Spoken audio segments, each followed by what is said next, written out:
It's new bike day, and this time it is my new bike. This is the LOOK 765 Optimum that I spoke about in a video when it first got released. I've been waiting, it's arrived. I've had it now for about 2 weeks and it is almost perfect, but I've gone through it with a fine tooth comb and I want to show you guys the process I've gone through to get to know this frame, be happy with the quality of it and get my head around some of the really weird build intricacies. And also we're going to ask that question, what group set shall we fit? I put out a community post. You guys were very opinionated, but I made my mind up. I'm going to share that with you in the video and all the implications that come with. It's not going to be an easy one. Right, let's get this frame off here and get close up. First up, the LOOK 765 is what I think is an all-out endurance bike. It is a slacker geometry than most endurance bikes. And that's what I really wanted. I discovered a little while ago when I was riding my cross bike sort of temporarily between bikes, that actually that geometry really works for where we live, which is hilly. We don't tend to go around corners that much. Everything seems to be quite straight roads, but with potholes and sort of steep ups and steep downs. And the geometry really worked, apart from one thing, and that is that the seat angles on a lot of cross bikes and stuff like that is a little bit too relaxed. So a bit too much weight over the back wheel, which makes sense for going off-road. You want more weight over the back tyre to get grip on that muddy terrain. On a road bike, you can bring that seat angle forwards, but I really enjoyed that slacker head angle. It made the steering so much more stable, and it meant that I could run really deep section carbon wheels, which I'll get onto in a second, in even the strongest of side winds, absolutely no problem at all. And for an endurance ride, that was just phenomenal. Having those sorts of aero wheels which hold momentum so well and be happy with it in all conditions was the big selling point for this sort of bike. And I really wanted to invest my money in something that was really high quality chassis. Like, I didn't want to spend my money on group sets and go down that whole route of being tempted by the big names of SRAM Red and Shimano Dura-Ace. This will make more difference to the ride experience than a group set will. And this is where I wanted to spend my money. I am so happy with it, but there are a few things which I think you should know. First off, I have to say, out of the box, the paintwork on it is absolutely fantastic. It was missing a component. So if you're buying one of these, look out. There's a little spacer that needs to go between this stack of headset spacers and the stem to get that nice, neat cable routing. First thing I did, I noticed it. I reached out to the distributor, Zyro Fisher, here in the UK. They identified the part, they communicated with Look. I've been told there's one on the way, but 2 weeks later, and I'm still waiting. I'm not gonna build the bike until I've got everything, because just like you would if you have it brought on a credit card or brought it in a shop, you get a certain amount of time to return the bike, and I want to make sure that I can return it in a new and unused condition if that part never arrives, so we don't have any sort of complicated problems if I've half built the bike and that part is never going to come. So I'm pretty sure it will, but you never know. When you buy the bike, you have to state what stem that you want. It doesn't come with the bike, you have to pay extra for that. It will run a normal stem, but I've chosen to use the LOOK LS3 stem, so I get that nice integrated cable routing. Let's get those bits removed and start showing you the real close-ups. So these use a T25, which I quite like, dashed down to 5 to 6 Newton meters, which is pretty standard these days. So you get a generous amount of headset spaces in here. You actually get 4 1 centimeter spaces and 2 half centimeter spaces, so full 5 centimeters of spaces if you need them. But because it's got quite a high stack anyway, I'm hoping that I'll only need to use 1, maybe 1.5. Now, they actually come in 2 bits, which is quite handy for your internal routing and making those adjustments later. And you can actually have a couple of spaces on top if you want to, if you're still not settled on your height. It's not like one of those aero stems where you have to commit to cutting it. So you have this top section here. This is made by Token. There's a Token headset in here. It's all pretty standard and well made ABS plastic. And then you have this little sort of star-fangledy nut thing, which means that all the cables can be run sort of separate from one another. And I think that's a much better chance of keeping everything away from rubbing against the steerer tube as well. So I like that. It's a nice, neat compression bung there. So the fork will come out. We'll talk about the fork in a second. And we have Token headset bearings. Now, These headset bearings, really nice quality, fairly standard fit actually. I would prefer it if it was a slightly tighter fit. I wouldn't say it doesn't need to be a press fit, but it just needs to be a little bit tighter than that. What I do like is as I remove this, you can see that someone has been in there and actually finished the job. It's not like it's just been come out of a mold, gone straight to the paint shop with a bit of masking tape over. You can see score marks where someone's gone in there and checked it and resized it. And I have to say, the bearings are a lovely precision fit. I can't feel any high spots. You know, it's probably, I don't know, 0.2 of a millimeter, little bit of play, but once that's clamped down, I don't think that's going to cause me any problems. The inside is super clean. The bottom is exactly the same. The bearing is probably just a little bit on the loose side. It's not a sloppy fit, but it'd be nice if it is just a slightly better tolerance than that. But again, you can see where someone's gone in there and removed any potential high spots or problem areas, and it's nice and flat. Looks pretty nice. With that removed, I have to say, I do like the design aesthetics of the Look. Like, I love how the curves just kind of work together, and it just feels like someone's really put some effort into the design of the bike and just making it feel so much more integrated. And it's a nice blend, sort of a modern blend of curves and angles, which I kind of quite like, I think. Okay, so the bike comes with the standard 2 bottom mounts, and it also comes with a very well fitted front mech mount. That is completely rigid. That is not moving anywhere. It is riveted on, which is a bit of a shame because I want to remove it because I think I want to go a 1x setup on this. Now I'm pretty confident that I can drill those out, but it'd be nice if it was bolted on. But I do like the fact that if you are going to be fitting an electronic group set on this, that this is a solid fit. So just below that, we've got a little port here for a Di2 mount. So if you are running a sort of wired system, the little Di2 cable will run up and look quite neat actually. On the back here, this bolt here is for mudguards. So this is, you know, you can fit mudguards to this straight away, which is quite unusual on a really lightweight road bike. Now, we've also got a hole down here. So if you are running a front mech with a cable, there is another exit point just there as well, all pretty standard. So it's been nicely set up for both. Incidentally, there isn't a frame bung for that. So if you are running an electronic group set, you're going to have to find a little frame bung for that. I've got an idea and I'll show you that in the sort of final build video. Now, the bottom bracket is a T47, but I think if any of you watched the Hambini show when he gave us that really insightful look at T47, and in fact he's still getting his head around it, this is one of those things that you're going to discover. 2023 is the year of T47. And the industry is not ready yet, in no way. I'm gonna make another video about it because as much as Hambini went into the details of what to look for, didn't really go into the tools and the implications for bike shops and what you need to look for when you're buying them. And there's quite a lot to go on here. But this is what you need to know for now. This is a T47 on an 85.5 millimeter width. So it's going to require the bearings be inside. So not like the T47 that you've probably seen where they look a bit like a standard bottom bracket, but bigger. These ones are going to look more like a press fit 30 with the bearings inside the frame, but with a thread on them. Again, I'll show you that when I build it. The actual bottom bracket shell is a one-piece aluminium that's been bonded in, and it just has these cutouts to allow the cables to pass through. And what I really like is that this is so typical of Look actually, because you can tell that someone has spent the extra time after painting to go back in and finish and check things. And you can see the cut marks of where this has been faced off afterwards.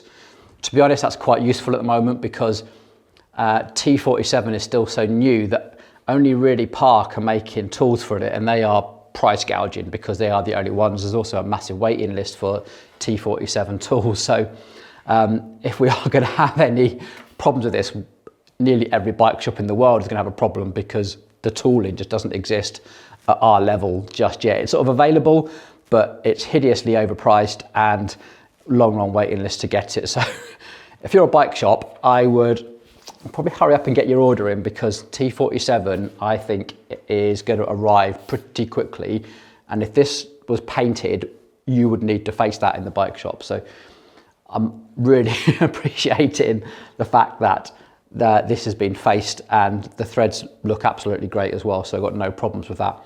Now the little bung at the bottom here, in the pack you get a little rubber bung, so if you are running an electronic group set or a one by setup, this will be covered up with a little rubber bung. If not, there's a cable run as well. I do like that because I've always wondered why a lot of frames which are meant to be like wireless compatible just give you the normal frame, and you end up with this bit of plastic with all these cable routing that's just kind of redundant. So I like the fact that Look have given us the option, so if you are running a beautiful clean wireless setup, that you've got that option to make the whole bike beautifully clean. On the bottom there it is a QR code for its serial number, and there's no other markings. There's definitely no UCI sticker on it at all. This is not meant to be a race bike, this is an endurance bike.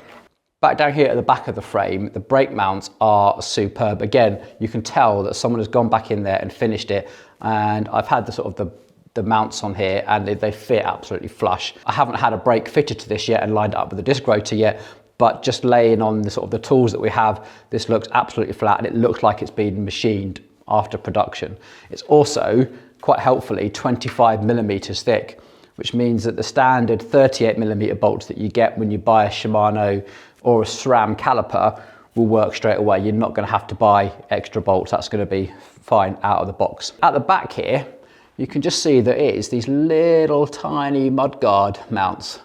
And I love how they've done this. So they've actually got a little hole here. So the wire that comes out and goes onto the mudguards can go into that little hole and held in place with a little grub screw.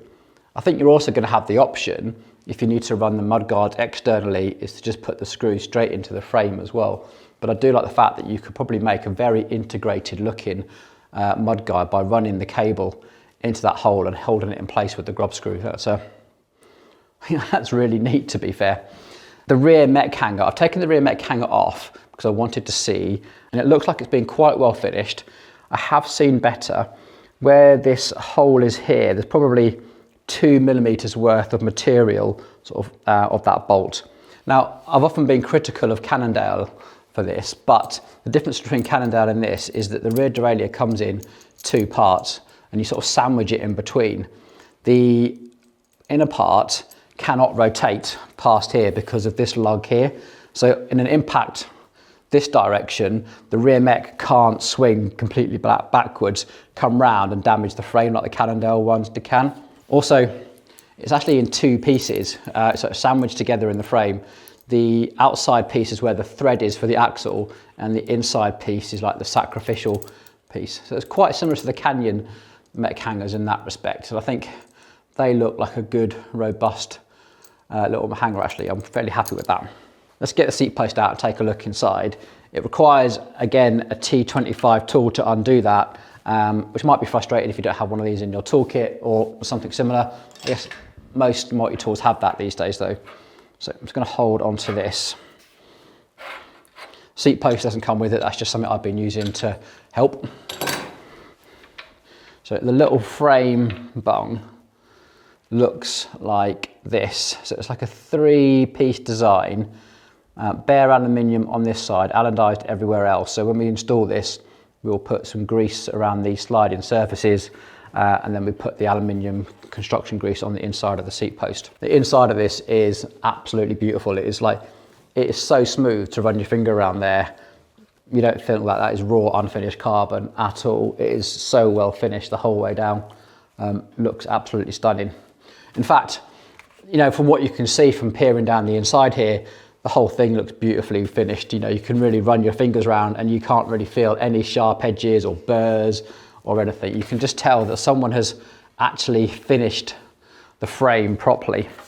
Like even around all these sharp edges of the bottom bracket that you expect to be sharp because it's like cut aluminium, it's not. It's like you can run my finger around there full of confidence knowing that there's not going to be anything sharp in there, which is nice. That's what I want to see. I want to see that level of attention to detail that, you know, after it's come out of the paint, it has been finished.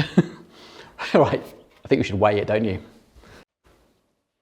we have 1.085 kilograms, so 1,085 grams. Now that I think is phenomenal. Stack that up to some of the lightest carbon frames, and that's not far off at all. And this is an endurance bike, you know, it's not even billed as a lightweight bike. I'm very, very happy with that. Okay, here's the fork. 410 grams. So I've seen lighter, but not by very much. You normally like to see a 380, 390 or something on the forks. So, okay, let's take a closer look at the fork. And I have to say, this steerer tube is one of the nicest finished steerer tubes I've ever come across. It is so smooth and so well finished. There's no crown race. The bearing is going to sit directly onto this carbon surface like a lot of bikes these days. That's nothing unusual. The thickness of the carbon here looks good. In fact, if I just give that a quick measure, it looks really uniform as well. And yeah, that is 2.8 millimeters thick, nearly all the way around. That's nice. Now the cable routing actually comes from here on the inside and comes inside, and there's a little exit point just here that's then going to run up the center of the fork and out that little frame bung that we talked about and go straight into the lever. So I think that's going to rub on anything because it's going to be inside the fork, which is nice. And then of course the outside brake hose is going to be coming round and like this. So I think we can make sure that nothing's going to rub on the inside. Down at the bottom here, we get these same mudguard mounts as well, which I love to see. So you can still insert the metal part, the sort of the wire of the mudguard into here, held it in place with a grub screw, or I think we can remove that grub screw and put a proper screw in there as well. The grub screw is sort of long enough that I think we'd both to get a decent amount of bolt in there. So if you need to go on the outside, you could. The brake disc mounts, again, I put a mount on here and they look completely flat, but these don't look like they've been finished after painting. They look like they've been finished like between they've come out of the mold, because there's no flashing, but it looks like they've just been masked off. So there is a slight high spot just where the edge of the paint is, where they might have removed the masking tape. I don't think it's going to be a problem, but if it is, it'll only be a case of a very light sand just to take that little edge off the paint. So yeah, that looks good. And of course, there is actually a mudguard mount in here as well. So if you are going to fit mudguards, there's a really good comprehensive method of fitting a good quality mudguard set on this bike as well, which I'm not going to, but I think that's really nice to know that you could use this in pretty much all conditions. If you're going to make it an endurance bike, I think endurance bikes should be made for stuff like that, because endurance could be multi-day, you know, Audax, that sort of thing. And yeah, you want mudguards for that sort of stuff. Right, a quick look at the hardware it's supplied with. You get your front and your rear axles. These are on a 1.5 millimeter thread pitch, which is nice. They're super standard. They're the tapered variety as well, so nothing too unusual there. I think if you lost one of these, you'll be able to replace it pretty quickly. The LOOK LS3 stem, that you don't have to run with this bike, but it's kind of recommended, because if you want that nice internal cable routing that they talk about, you're going to need to have this. So it's got this sort of shallow channel at the bottom here, and I wish I could show you that missing piece, because that missing piece is going to be the fairing, if you like, that allows all that cabling just to run underneath here and neatly into the frame. But yeah, I mean, it's a stem, there's nothing too special about it. What I do like is it's a no gap at the top. So on the side here, it says no gap, which means normally on stems, you'd have to set them up so that there's an equal space between the top and the bottom and all the bolts are equal. On this one, it says, you know, you tighten the top two until there's no gap, and then bring the bottom two. So any gap that's going to be there is not visible. It's going to be underneath the bike. It's kind of nice aesthetically. There is, bizarrely, looks like there's a channel in there, like it will be compatible with like the Trek blender system or the Specialized system. So you should be able to mount a Garmin mount. Now, I couldn't find anything on Look's website that suggested that you could run a computer from it, or they don't sell any, but you know, I think I'm going to give it a go. I think I'm going to get the Specialized system, because I'm pretty sure it will fit. I mean, it looks like it's been made for some kind of integrated computer mount on there. So I'll let you know how that goes in the build. Right, group sets. What group set can we possibly fit to a bike like this? I'm just going to rest that there very gently. Perfect. And I put out a post and I've been on a YouTube short, and oh my God, the comments were insane. First off, I've made my decision.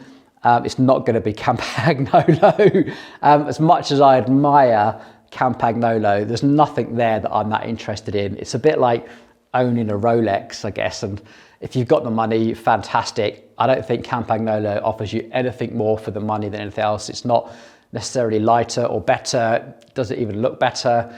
I'm not sure. I quite like the rim brake stuff, that classic rim brake type of look, if that's your thing. But for when you're running disc brakes, then I just think their disc brakes don't match, and it's just overpriced and it's a pain.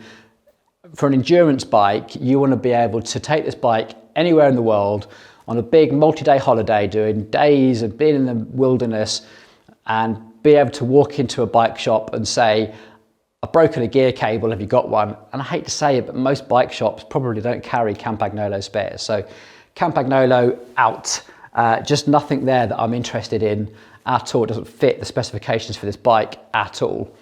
Then there's Shimano, and I quite like the one by system. I've done a video about why I quite like it. I wasn't not tied to it, but I think for endurance, for what this bike is intended to be, which is just long days up in the mountains, I think the one by setup with a single ring at the front and a big range cassette at the back just works, because I still want that low range gears. Nothing more than a 1-to-1 ratio, or even close to it, is fine. And I don't really miss the sort of the 50-11 or the 52-11. What I find is on big endurance rides is you kind of get over the crest of the hill and you get overexcited and you sort of bomb along, but you're not in that top gear for very long on an endurance ride.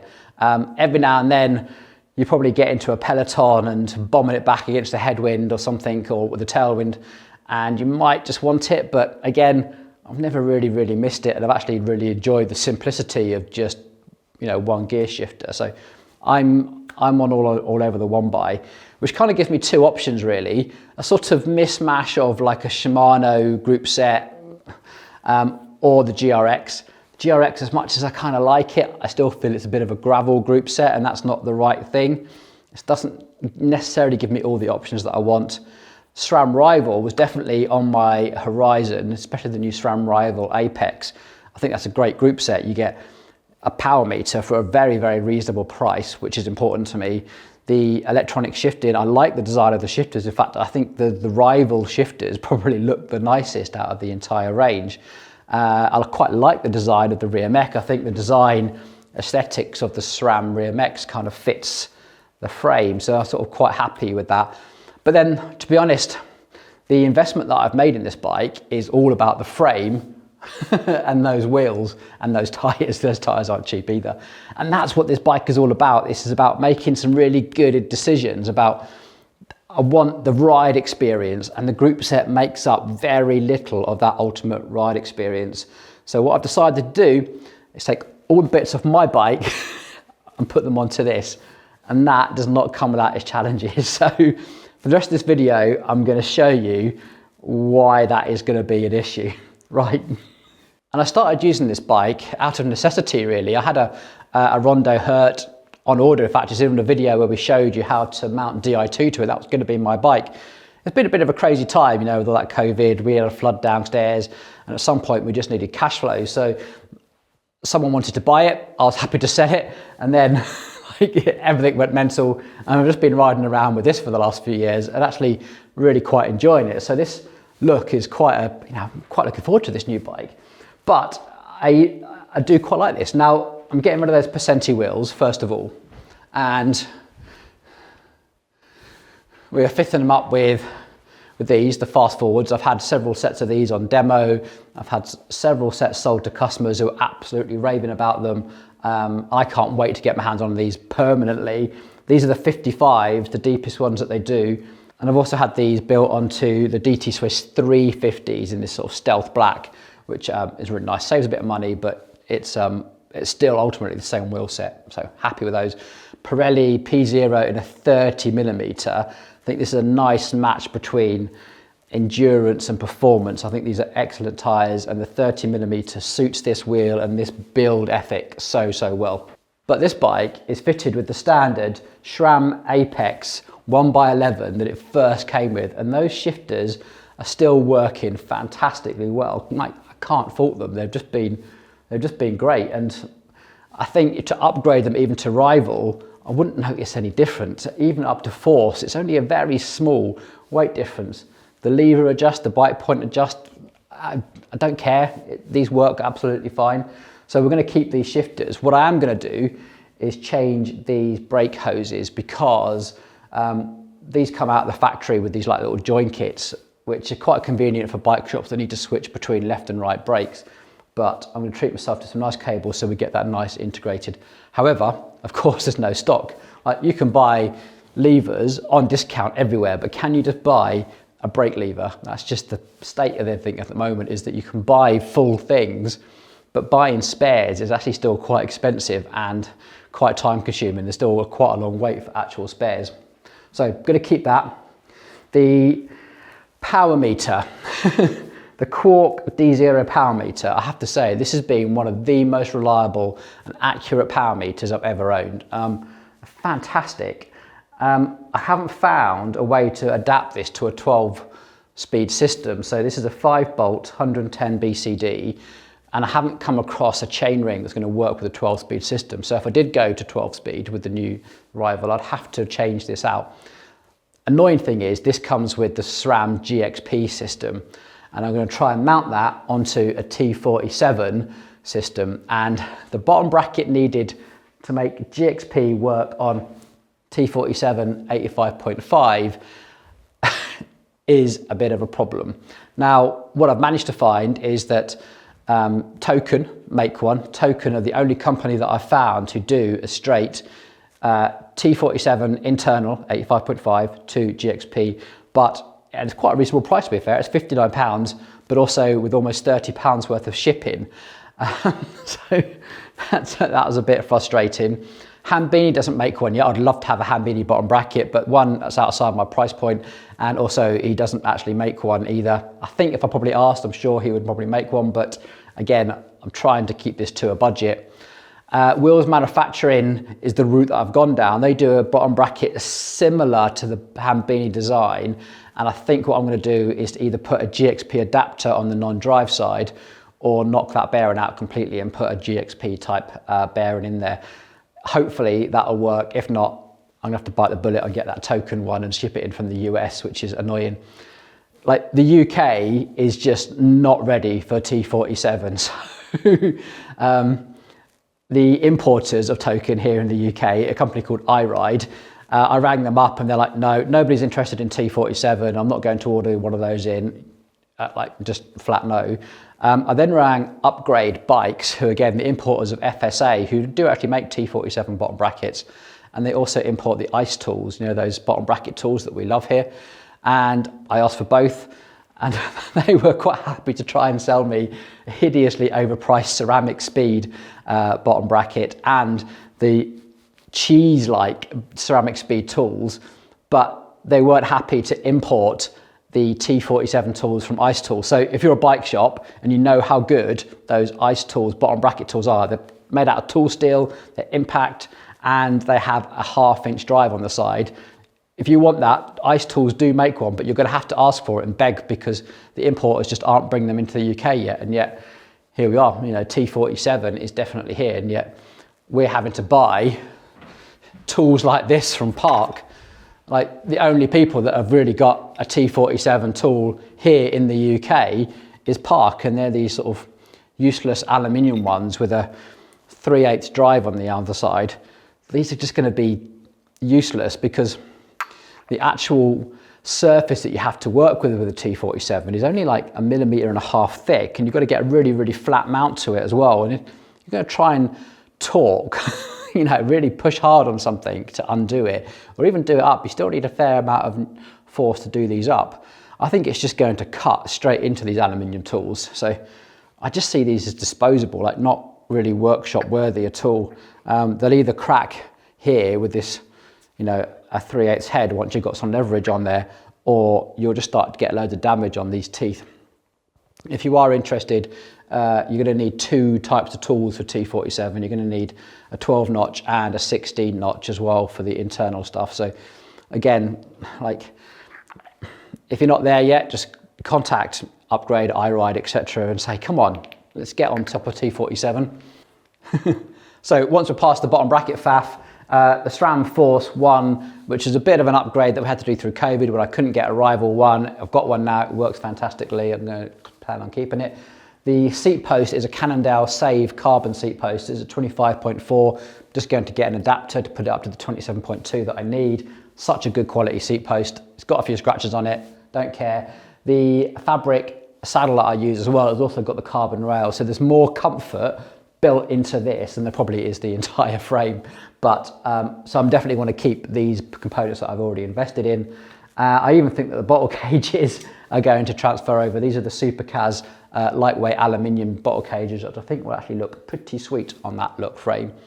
So there we have it. In my mind, the investment that I've made is in the frame and the wheels and the tyres. That is the thing that's going to really make this bike. And the group set is the last thing, you know, and if I've got components here already that are perfectly serviceable, well, I should probably use them, because right now the prices of all these group sets are going bonkers. Just before I made this video, we got an email from SRAM to say that the price of that SRAM Explore group set was going up.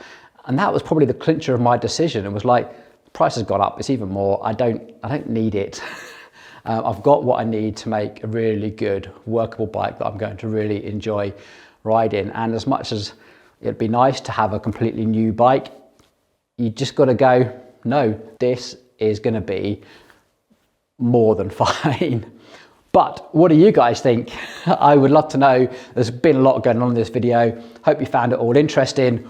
What would you do if this is the bike, is something you're interested in? And if you're interested in a proper ride report, I'm definitely going to do that. I'm going to get outside with the GoPro and film it and make sure I report back that it handles how I think it's going to handle, and let you guys know. If you're keen to listen to that as well, please get down in the comments. And yeah, as always, thanks for watching and take it easy.